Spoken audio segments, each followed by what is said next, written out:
Well, a huge turnout at Citi Field where hundreds of students spoke out against the controversial bill that recently passed Florida's legislature. Critics call it the Don't Say Gay bill, and students who feel targeted by that legislation came together to make sure their voices were heard. Antoine Lewis has more now on their message. My conversation with my family, they were very supportive. When I came out, they was like, you know, as long as you know what you like, I love you either way. How did that make you feel? Feel very safe that I could talk to my parents about my sexuality and like what I like.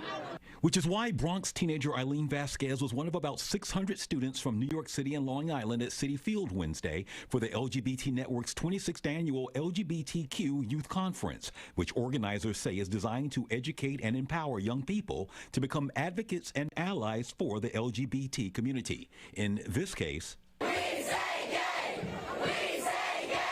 a loud and proud rally to rebuke Florida's controversial Don't Say Gay bill, which bans school teachers from discussing sexual orientation and gender identity with students younger than 3rd grade, and policies underway in Texas and other states that critics say target LGBTQ youth. It's going to send a loud message to Governor DeSantis and Governor Abbott that there is a strong force that is going to be part of the Army that's going to help our youth in Florida and Texas and all across the nation, and we are not going to be silenced. We are not going to be put in the closet.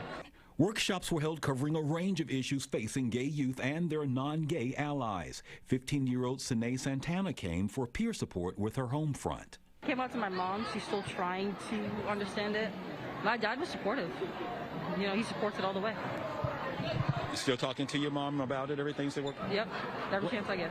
And it's those conversations that supporters of Wednesday's event say matter the most today to better prepare this generation for tomorrow. This teenage time is where they kind of start trying to figure out who they are, but also they're receiving messages from older generations, which I think becomes conflictual for them to try to navigate the world that they're living in. We say gay! We say gay! From Citi Field, Antoine Lewis, Fox 5 News.